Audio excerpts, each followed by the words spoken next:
আলাইকুম। সবাই কেমন আছেন? আমি এই মুহূর্তে আছি টঙ্গী তুরাগ নদীর পাড়। আজকে মূলত শুক্রবার বাদ থেকে আম্বয়ানের মাধ্যমে ইজতেমা শুরু হয়েছে 3 দিন ব্যাপী। আর এইবারই প্রথম এবার ইজতেমাটি পালন হবে 3টি পর্বে।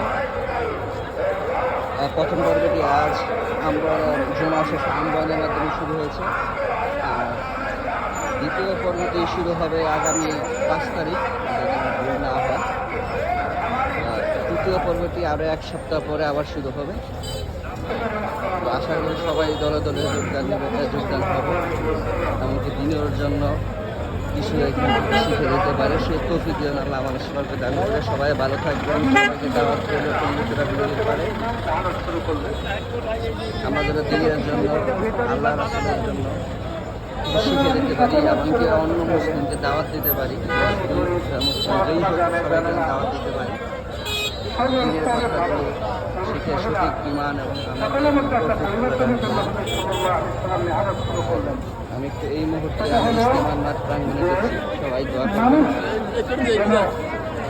সঠিক এবং সুন্দরভাবে। আল্লাহ হাফেজ।